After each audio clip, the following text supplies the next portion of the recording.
Welcome to the PreSnap Podcast presented by LineStar. All things daily fantasy football with a sprinkle of sports betting.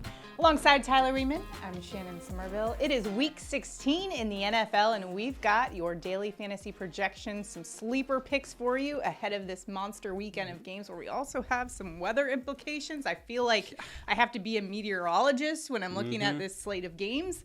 We'll also have your touchdown calls, prop bets, and our underdog picks for week 16. We've got some good ones there as well. So, Tyler, my first question to you, though, I know last week on the show that you said you were a last-minute shopper. Have you got all of your holiday shopping in yet?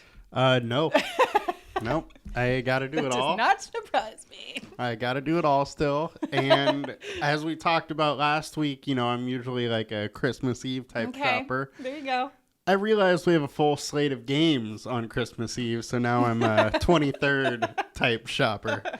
Well, okay, so you might not be as prepared for, you know, the festivities around Christmas, but you are prepared for daily fantasy, right? My priorities are in check. So let's get to week 16 daily fantasy projections.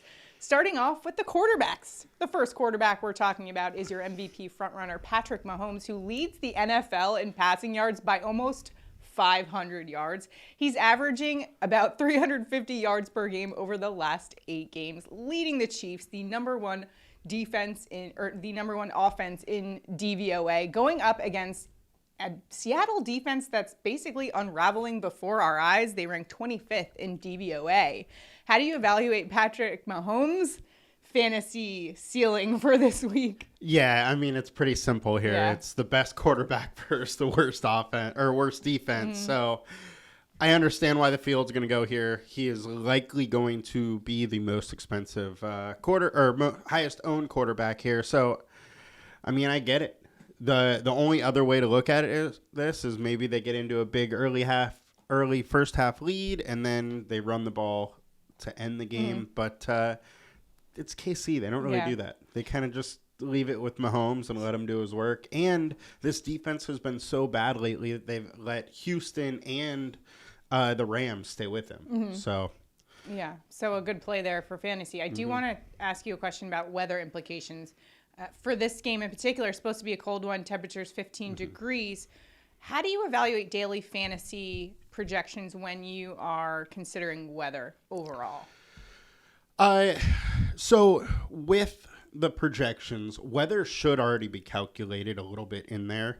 Now, the thing with the weather, it's tricky because, you know, we have the forecast, and this week we're talking about weather a ton all over the country. There's weather issues here, but we don't know exactly how bad it is going to be in every single place within the 2-3 hours the game is going. Right. So, and that's really hard to predict.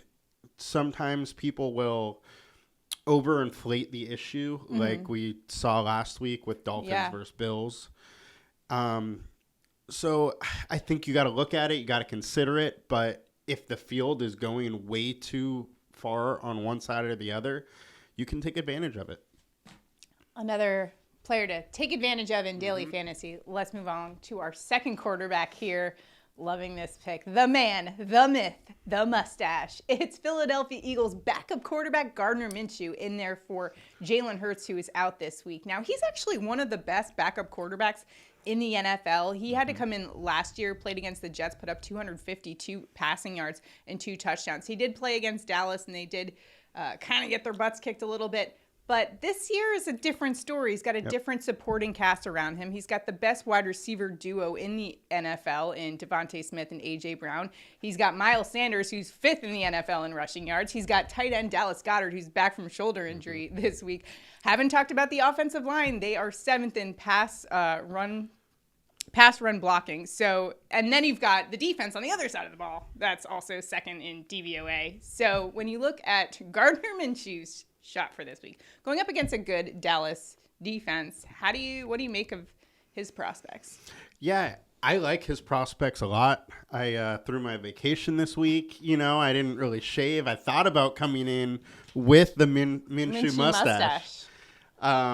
But he's just in a good spot here. Minshew, he's extremely cheap for daily fantasy. And he started 2 games last year, got 19 and 15 daily fantasy points.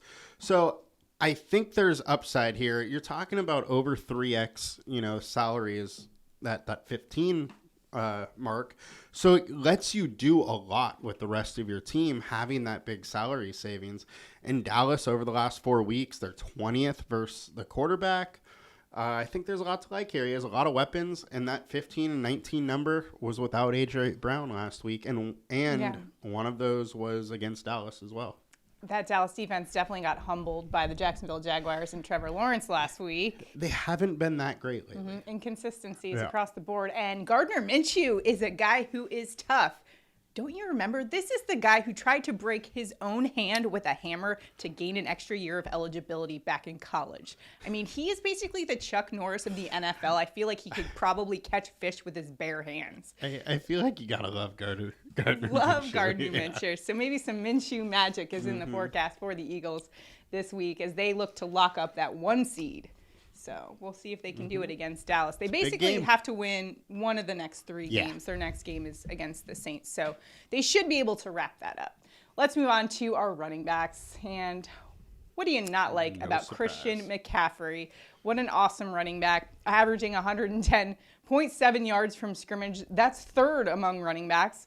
And I found these great stats that illustrate just how much CMC means to this 49ers offense. Since he's taken a full-time role with San Francisco week 8, the 49ers are number 1 in offensive DVOA, number 1 overall DVOA, and by a huge gap. The 49ers 60%. Next behind them is Philadelphia at 34%. That's how much he has boosted this 49ers team. And going up against the Washington Commanders, I almost said it there. You almost did. You Washington almost had to take a shot. Commanders, 4th in rush defense DVOA. Saquon Barkley just put up 120 total yards against him. What's not to like about CMC this week? Yeah, the one thing we do have to bring up is that Chase Young is back, so this is going to factor. It is going to absolutely boost this that Washington Commanders defense. Made sure to say Commanders there, but without Eli Mitchell, CMC has just been amazing with the 49ers. He's had a floor of 23 points, a ceiling of 40. I just think at his price, you still got to go there until he is in, mid to high 9s. He's just too low. All right, next running back, take a look at Philadelphia Eagles running back Miles Sanders, 5th in rushing yards per game, averaging 79 rush yards per game, going up against the Dallas defense. As we talked about, a little bit inconsistent. They are 10th in rush defense DVOA. Last time he faced Dallas, he put up 71 rush yards and had a touchdown in that game. What do you like about Sanders this week? Yeah, with no Hurts, the Eagles are going to have to run more at the red zone. So Sanders should get a few more opportunities to get a touchdown, which is huge, especially when he has, the big playability. It's also Dallas's weakness is the run game as far as their defense. They're allowing 104 rushing yards a game. I think Sanders, with a couple extra opportunities, is in a really good spot, especially when his DFS price is still the same. There you go. I'm running behind a nice offensive line there with the Eagles. So hope is not lost for the Eagles this week. I'll tell you that much. Stay tuned for my underdog pick. It's a little tease for you. Next up, you're looking at Jerick McKinnon for the Chiefs in a cold weather game, 15 degrees at Arrowhead, going up against Seattle, who has not been able to stop the run. Everyone has been just running all over them. What do you like about his prospects this week? Yeah, Seattle ranks 32nd against the running back over the last 4 weeks. McKinnon has 17 targets over the last 2 weeks. Wow. Mahomes has been looking his way all the time. And since week 12, he played 34 snaps, 47% of snaps, 57% of snaps, and last week, 62% of snaps. So his snap share keeps rising as we saw at the end of last year. He was really good in this offense. I think he's just taking over this job again. Ooh. And McKinnon's in a good spot versus a poor D. It's nice value there. On the other side of that matchup, you're liking Travis Homer. This is like a hibernator pick, I feel like. This would be only like a super deep like Millie Maker type tournament, but I think Homer is a little interesting. Okay. Walker's still coming off injury. It's a 10-point spread. If they have to pass a lot to try and get back into this game, I think Homer can get a decent amount of passing volume. All right. So some nice value there with our running backs this week. Let's take a look at our wide receivers. The first player we're going to talk about, still on that Seattle Seahawks team, we're looking at DK Metcalf. Cold one in Arrowhead once again, but he's averaging 66 receiving yards per game, but he's been turning it on the past couple of weeks. 82.8 receiving yards over the last 5. And this Kansas City defense, we've been picking on them week in and week out because they are dead last in pass defense DVOA versus the opposing team's wide receiver one. And you've seen it week in and week out. You have these wide receiver ones put up triple digits. What do you see for him this week? Yeah, and they've looked a little bit better lately outside of Jerry Jeudy, what they just did. But over the last 4, they played Houston, Denver, Cincinnati, and the Rams. So not exactly your, great WR1s here. So I don't really buy the improvement. I think Metcalf's in line for a huge game. There's possibly no Lockett, and they're likely going to have to throw the whole second half. So Absolutely. I think Metcalf is just going to get pelted with targets, and he has all the upside of anybody. How about the upside of Bills wide receiver Stephon Diggs going up against the Chicago Bears this week? He's averaging 92.8 receiving yards per game. That's 3rd in the NFL. Stephon Diggs is a beast. And Chicago Bears 30th in pass defense DVOA versus wide receiver ones. A.J. Brown just had 181 receiving yards against them. So what do you expect for Stephon Diggs, who's 3rd in the NFL in receiving yards? This Bears D is just bad. Ranked 25th over the last 4 weeks versus wide receiver. Diggs' price is down. And we saw last week Buffalo doesn't really care about the weather. They're going to throw the ball. They had 40 pass attempts last week. I think the pass attempts are going to be there. There does look to be some weather, some wind. So stay tuned to the weather. If this wind looks like it's like 25 plus miles an hour sustained, then maybe come off it. But as long as it's 20 or under, I don't mind going with Diggs. He's a good route runner. He can get open, on short or deep routes. So I like him. Josh Allen laughs in the face of Mother Nature. Wait, that's the thing is with like being how good his arm is, and he can really get it in there, the wind just doesn't matter quite as much to him as it does some other quarterbacks that don't have that big arm. Another sleeper pick for you, Panthers wide receiver DJ Moore going up against the Lions this week. He's averaging 48 receiving yards per game.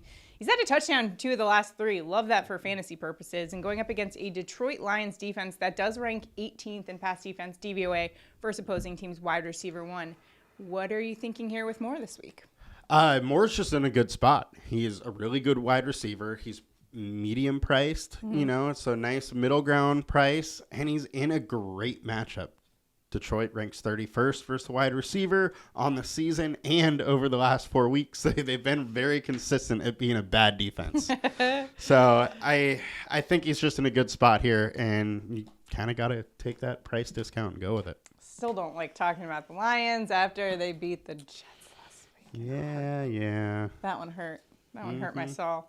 All right, let's move along then. Chiefs wide receiver Mecole Hardman. I'm always excited to talk about a Georgia Bulldog. He's returning this week after coming off the IR with an abdominal injury. Last game he played was November 6th against Tennessee. He had 79 receiving yards and a touchdown in that game, and he's actually had a touchdown in each of the last 3 games he played. What do you expect from him being put back into this Chiefs lineup? I think he's going to be pretty much full go. He was on the IR. They don't need him. Right. Obviously, it's nice to have him. But if the Chiefs are bringing him back, I think he's just kind of ready to go. He was on the IR. In 3 of the last 4 games, he had at least 5 touches at near minimum prices in the best offense in the league, or one of the best offenses. I think you got to go there. Yeah. It's just too cheap with that many touches. And when they've been trying to get him the ball in the red zone, I really like it. Especially against the Seattle Seahawks defense that ranks 19th in pass DVOA, which is also why we are targeting one of their tight ends for our tight ends, but we kind of target him every week. Travis Kelce is obviously a top option. This week, going up against a Seattle Seahawks defense that ranks 28th in pass defense DVOA versus opposing teams' tight ends. It's kind of a no-brainer, right? Total no-brainer. It's just an absolute smash spot. Yep. Seattle ranks 31st versus the tight end, so we don't really need to talk about that too much. It's very likely that he gets a touchdown this week and, possibly 100 plus. Death taxes, Travis Kelce at Arrowhead, right? Yep. All right. Moving along to Philadelphia Eagles tight end Dallas Goedert making his return, going up against the Dallas Cowboys in this one. And, man, this is a great spot for him to return in. The Eagles will need him in this one, going up against Dallas with Gardner Minshew at quarterback. He's had a touchdown in each of the last 2 games where he was playing, and going up against a good Dallas defense that has shown some signs of inconsistency, though.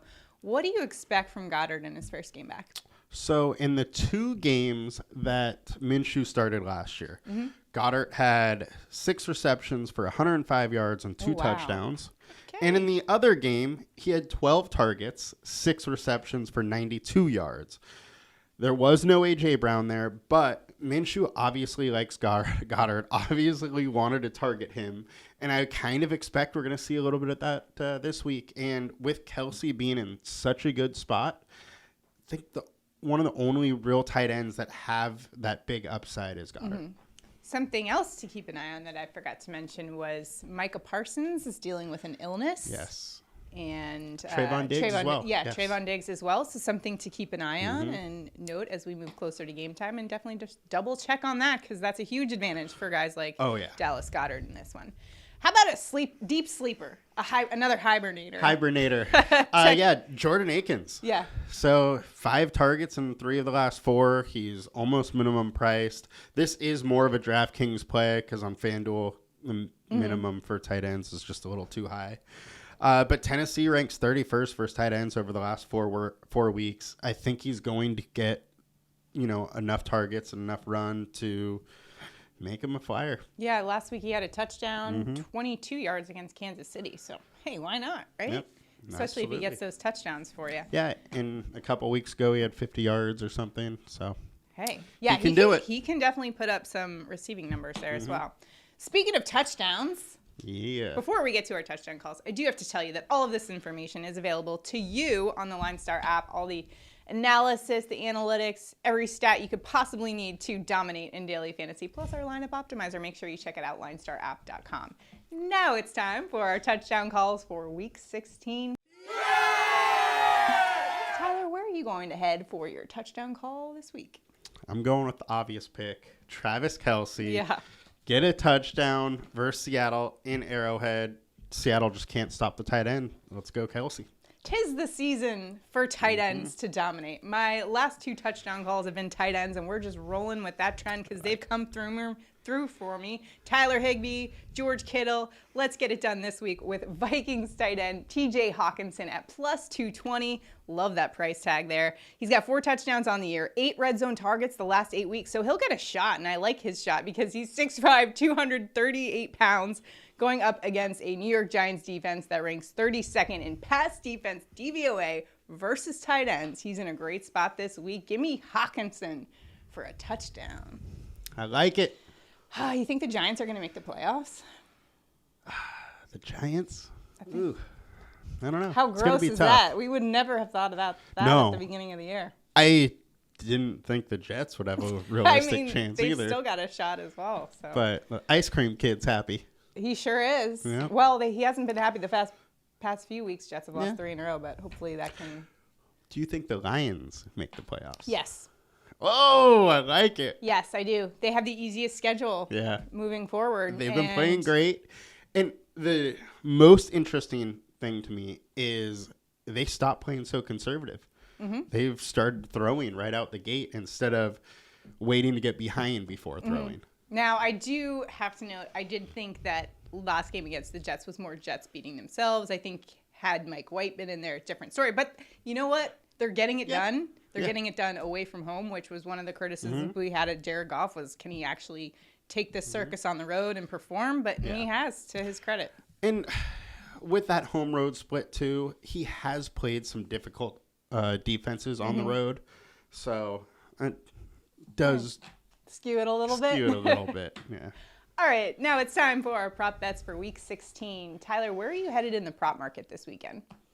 Well, we obviously like the Seattle and KC game, and so I'm going there again. We're going Geno Smith over 1.5 touchdowns. He's hit the over in 8 of 10. He's averaging 2.2 touchdowns per game over the last 5. KC is 29th versus the quarterback over the last 4 games, and they're allowing 2.1 touchdowns a game. So I like it. Some slight correlation between your prop and my prop, as I am going with Seattle Seahawks wide receiver DK Metcalf over 78.5 receiving yards. Metcalf is averaging 82.8 receiving yards per game over the last 5 games. This guy is big, physical, aggressive, and he's an absolute freak. 6'4", 236 pounds. And he's also kind of fiery and feisty as well. He's gotten 3 unsportsmanlike conduct penalties in the past 5 games. I like that fire, though, going up against this Kansas City Chiefs team that ranks dead last in DVOA versus opposing wide receiver ones. Give me Metcalf over that 78.5 receiving yards mark, especially since I went back and looked at all the wide receivers that have put up numbers. Jamar Chase, Josh Palmer, Christian Kirk, Brandon Ayuk, Stephon Diggs, Devontae Adams, Mike Evans, Mike Williams, all over 80 receiving yards. There is no way that DK Metcalf goes below that number in this one. He's right up there with them in terms of talent. So yeah, the only issue is that he's going to get all of the coverage. That's true. With Lockett likely being out. Hopefully he doesn't draw those unsportsmanlike conduct penalties and cost his team, but if he comes down with the ball, who cares? Can you believe Metcalf and A.J. Brown were teammates? Crazy. It's so wild. Yeah. Well, what is also wild is our underdog picks this week. Yep. We're getting wild with it here on week 16. Tyler, where are you headed for your underdog pick? It's probably no surprise. I'm going the Seattle Seahawks plus 10. Okay. This KC team just hasn't been that great. Broncos kept it close. Houston, they went into overtime. I just think 10 points in the NFL where their D has been playing that bad is just too many. The Seattle defense can score some points, can keep up with them. So I think 10 points is too much. I'm going Eagles. Fly, Eagles, fly. Plus 5.5 at Dallas in this one. This is an Eagles offense that ranks 2nd in DVOA. Their defense ranks 7th in DVOA. And this is one of the most complete teams. Yes, I know Jalen Hurts is not in this game. However, the Eagles are still a complete team without him. They have that wide receiver duo, Devontae Smith, A.J. Brown together. They've got Miles Sanders back there. Dallas Goedert is back this week. That O-line is incredible. Their defense will get it done. So that 5.5 points in favor of Dallas, I'm going to take the team that is 13-1 right now as an underdog every day. Eagles at plus 5.5. Definitely. Minshew is going to be able to pass. He has plenty of options. He's not that bad. I like it.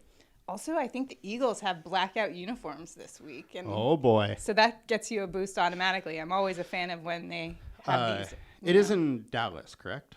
Dallas. Yeah. So do they have I think they do have crazy uniforms this week, though. Nice. Could be wrong. But anyways, either way, we like the Eagles this week going up against Dallas. I'm not sure if they're going to win this one. I think maybe Cowboys come back and kind of get a little bit right, but I just don't trust the Dallas Cowboys team that has shown so many inconsistencies. Their game management has always been an issue, and it is a staple of the Mike McCarthy era. Yeah, I was going to say McCarthy. Don't trust him. No.